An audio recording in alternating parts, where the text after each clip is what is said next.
Religion in the Greco-Roman world at the time of the Constantinian shift mostly comprised three main currents: the traditional religions of ancient Greece and Rome, the official Roman imperial cult, various mystery religions, such as the Eleusinian Mysteries and the mystery cults of Cybele, Mithras, and the syncretized Isis.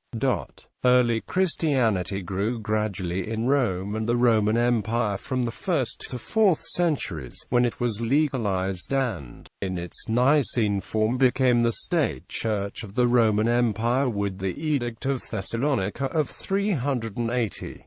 Hellenistic polytheistic traditions survive in pockets of Greece throughout late antiquity. The Neoplatonic Academy was shut down by Justinian I in 529, a date sometimes taken to mark the end of classical antiquity. Before Constantine's Edict of Milan, the Romans tended towards syncretism, seeing the same gods under different names in different places of the empire, accommodating other Europeans such as the Hellenes, Germans, and Celts, and Semitic and other groups in the Middle East. Under Roman authority, the various national myths most similar to Rome were adopted by analogy into the overall Roman mythos, further cementing imperial control. Consequently, the Romans were generally tolerant and accommodating towards new deities and the religious experiences of other peoples who formed part of their wider empire. The rise of esoteric philosophy, the more philosophical outlook of the Hellenic parts of the Roman Empire, led to a renaissance of intellectual religious thought around the start of the 2nd century. Writings pseudepigraphically attributed to Hermes Trismegistus,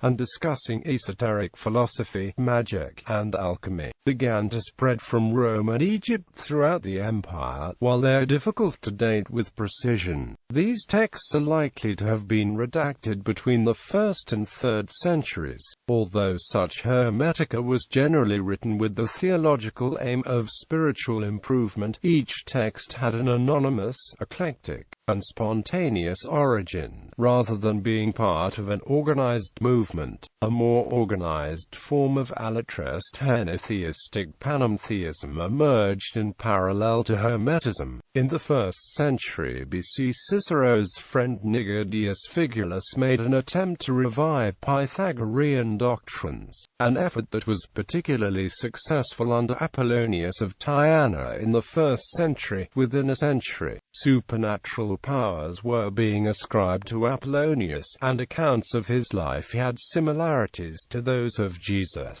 At least one major meeting place for followers of this Neo-Pythagoreanism was built in Rome itself, near Porta Maggiore, to a design similar to later Christian churches, though subterranean. In the 2nd century, Numenes of Apamea sought to fuse additional elements of Platonism into Neo-Pythagoreanism, a direction which Plotinus continued, forming Neoplatonism, a religion of theistic monism. Neoplatonism began to be adopted by prominent scholars such as the Christian theologian Origen and the anti-Christian Porphyry. During the rule of Gallienus, the imperial family themselves gave patronage to Plotinus, and encouraged his philosophical activities. Neoplatonism was further developed by Iamblichus, who believed that physical invocations would be able to produce soteriological results, and therefore added religious ritual to the philosophy. Emperor Julian tried to unify traditional Roman religion by mixing it with Iamblichus's form of Neoplatonism. The influential Christian thinker, Augustine of Hippo, lived during this period, and his subsequent writings show heavy Neoplatonic influence.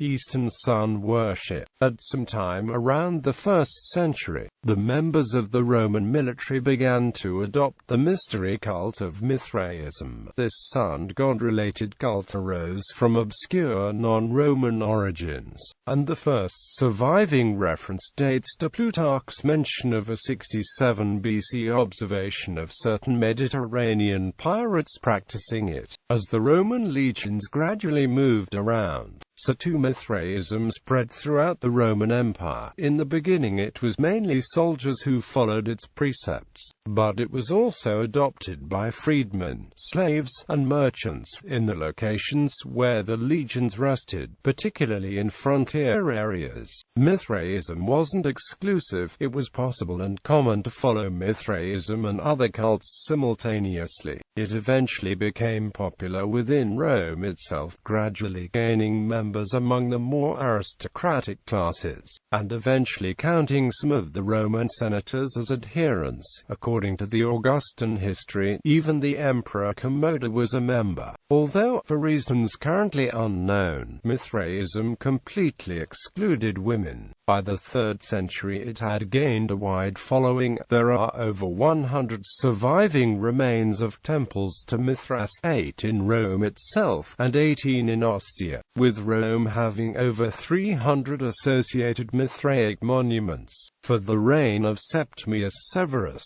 other, less gender-specific, forms of sun worship also increased in popularity throughout the Roman Empire. Elagabalus used his authority to install Elgabal as the chief deity of the Roman pantheon, merging the god with the Roman sun gods to form Deus Sol Invictus, meaning God, the undefeated sun, and making him superior to Jupiter, and assigning either Astarte, Minerva, Urania, or some combination of the three, as Elgabal's wife. He rode roughshod over other elements of traditional religion, marrying a Vestal virgin, and moved the most sacred relics of Roman religion to a new temple dedicated exclusively to Elgabal. As much as the religiously conservative senators may have disapproved, the lavish annual public festivals held in Elgabal's honor found favor among the popular masses, partly on account of the festivals involving the wide distribution of food.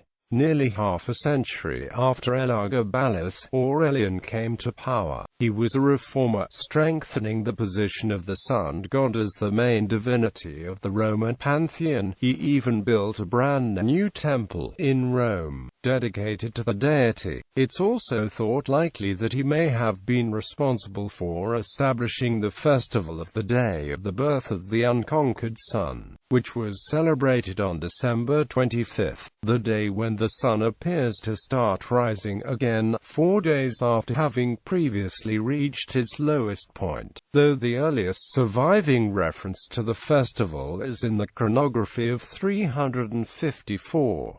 He followed the principle of one God, one empire. His intention was to give to all the peoples of the empire, civilian or soldiers, Easterners or Westerners, a single God they could believe in without betraying their own gods. Lactantius argued that Aurelian would have outlawed all the other gods if he had had enough time, but Aurelian only managed to hold on to the position of emperor for 5 years. Judaism and Christianity. Imperial tolerance only extended to religions that did not resist Roman authority and would respect Roman gods. Religions that were hostile to the state or any that claimed exclusive rights to religious beliefs and practice were not included, and some exclusive Eastern cults were persecuted. Jews were given special privileges owing to the dominance in economy, numbers and dispersal, but this tolerance was balanced unevenly on a thin veneer of Jewish submission. Tolerance of Judaism turned to persecution when collaboration was perceived as ending. See anti-Judaism in the pre-Christian Roman Empire. Intolerant sects could also persecute each other. Jewish sects like the early Christians were denounced by the Jewish establishment as dangerous provocateurs. According to some interpretations of the Council of Jamnia and the Birkat Haminim, the results included massacres of Christian communities and Jewish nationalist groups. The early Christian community was perceived at times to be an intrinsically destabilizing influence and threat to the peace of Rome. A religio illicita. The pagans who attributed the misfortunes of Rome and its wider empire to the rise of Christianity, and who could only see a restoration by a return to the old ways, were faced by the Christian Church that had set itself apart from that faith and was unwilling to dilute what it held to be the religion of the one true God. The same gods whom the Romans believed had protected and blessed the city and its wider empire during the many centuries they had been worshipped, were now demonized by the early Christian Church. Toleration and Constantine. After the initial conflicts between the state and the new emerging religion, Gallienus was the first emperor to issue an edict of toleration for all religious creeds including Christianity. According to Christian polemicists writing after his death, Constantine I was baptized on his deathbed, which would make him the first emperor to become a baptized Christian. Eusebius, a contemporary Christian historian, also praises him for having some pagan temples torn down. Nevertheless, whatever the imperial edicts said, the effects of policy under the Christian emperors down to Valentinian I and Valens were enough to cause a widespread trend to Christian conversion, but not enough to make paganism extinct. Actual persecution was sporadic and generally the result of local initiative. For example, Martin of Tours' destructions of holy sites in Gaul in the later 4th century. Official orders may have established an understanding that actual persecution would be tolerated, but in the 1st century of official Christianity did not generally organize it. By the Edict of Milan, Constantine continued the policy of toleration, which Galerius had established. His legislation against magic and private domination were driven out of a fear that others might gain power through those means. Nonetheless, this did not mean he or other Roman rulers disfavored divination. Instead, his belief in Roman divination is confirmed by legislation calling for the consultation of augurs after an amphitheater had been struck by lightning in the year 320.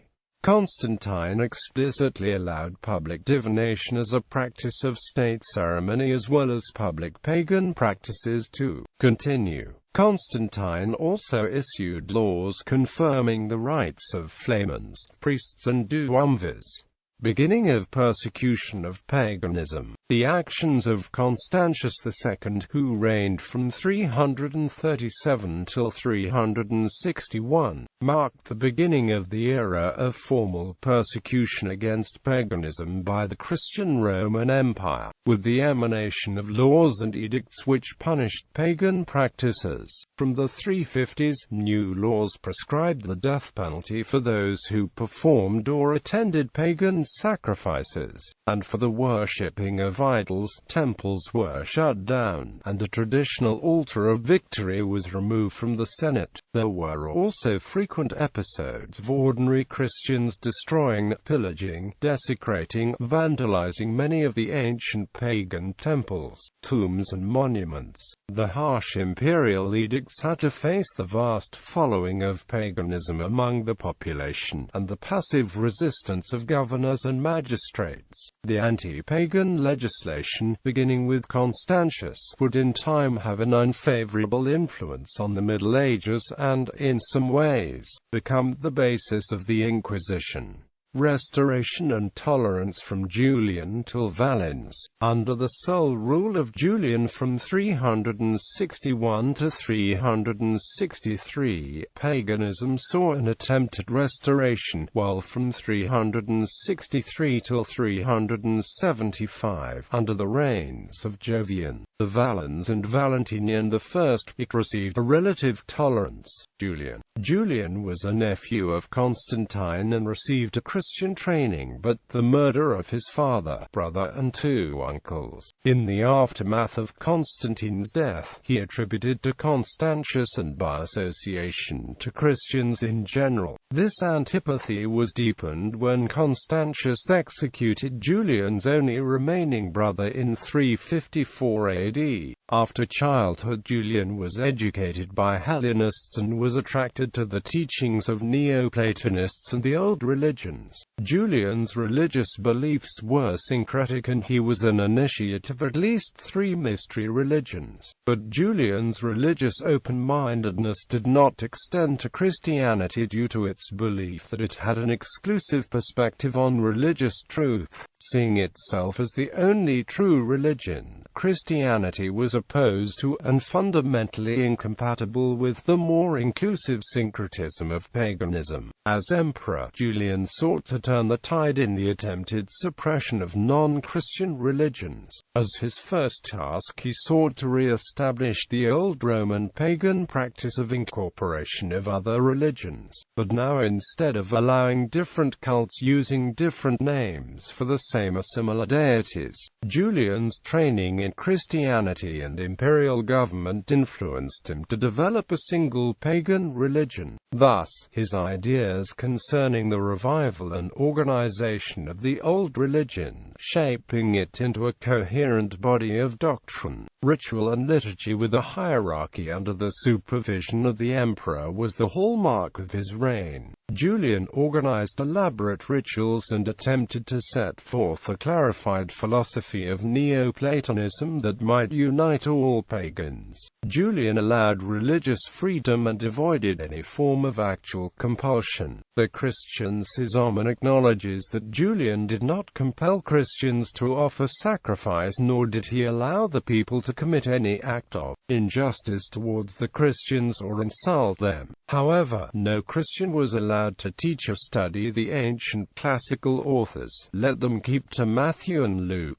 thus ending any chance they had of a professional career. He withdrew the privileges of the Christian clergy, bestowed on them by Constantine, and ordered them to make restitution. Those who had demolished temples during the reign of Constantine and Constantius were made to rebuild them, or to defray the expenses of the re-erection. Only pagans were allowed to teach in law, rhetoric, philosophy, or practice any form of state-sanctioned religious liturgy. Julian required those who had abandoned the deities to purify themselves before they were allowed the privilege of taking part in the worship once again. He was devoted to divination and allowed his subjects to freely practice this art. In general, the privileges and immunities given to the Christians were now replaced with those given to pagan philosophers and priests who subscribed to his Neoplatonic pagan religion.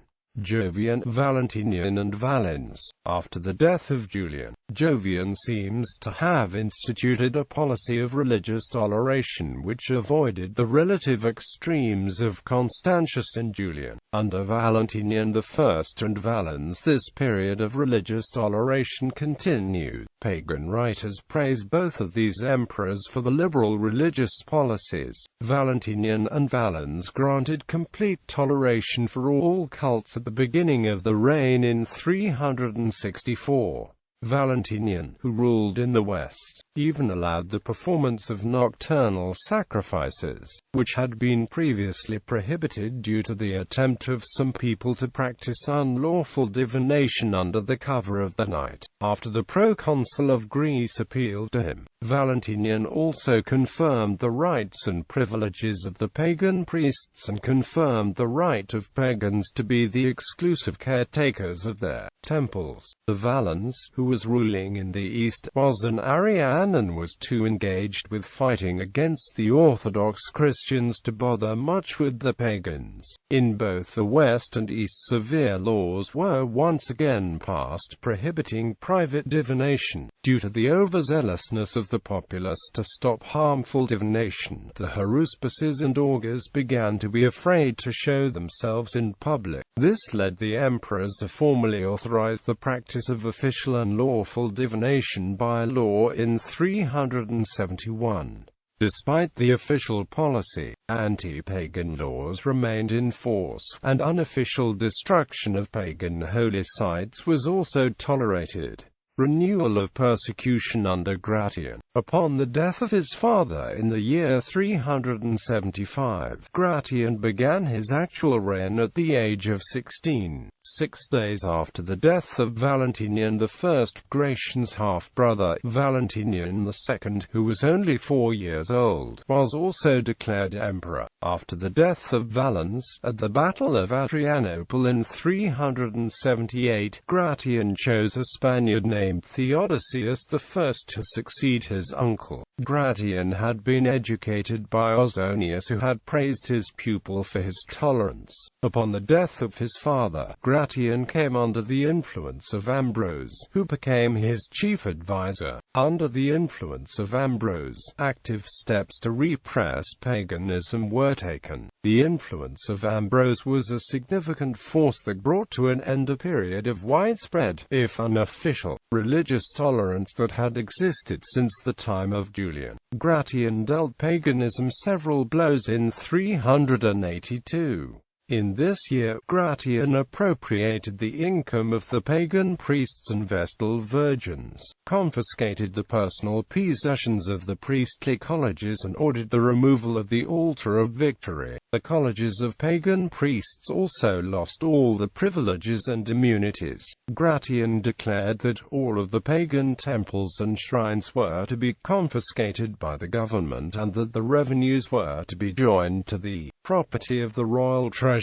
Pagan senators responded by sending an appeal to Gratian, reminding him that he was still the Pontifex Maximus and that it was his duty to see that the pagan rites were properly performed. They appealed to Gratian to restore the altar of victory and the rights and privileges of the Vestal virgins and priestly colleges. Gratian, at the urging of Ambrose, did not grant an audience to the pagan senators. In response to being reminded by the pagans that he was still the head of the ancestral religion, Gratian renounced the title and office of Pontifex Maximus under the influence of Ambrose, declaring that it was unsuitable for a Christian to hold this office.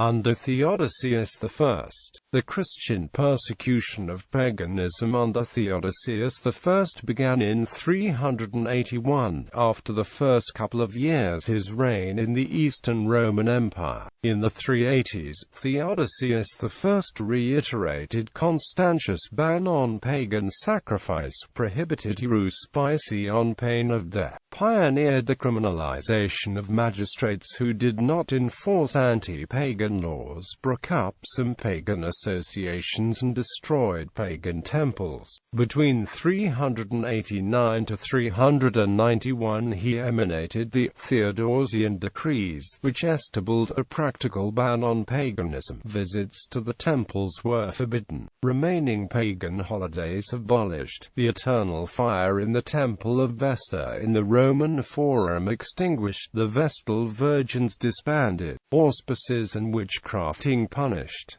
Theodosian refused to restore the altar of victory in the Senate House, as asked by pagan senators. In 392 he became emperor of the whole empire. For this moment till the end of his reign in 395, while pagans remained outspoken in the demands for toleration, he authorized or participated in the destruction of many temples, holy sites, images and objects of piety throughout the empire, and participated in actions by Christians against major pagan sites. He issued a comprehensive law that prohibited any pagan ritual even within the privacy of one's home, and was particularly oppressive of Manichaeans. Paganism was now prescribed a religio illicita. He is likely to have suppressed the ancient Olympic Games, whose last record of celebration is from 393.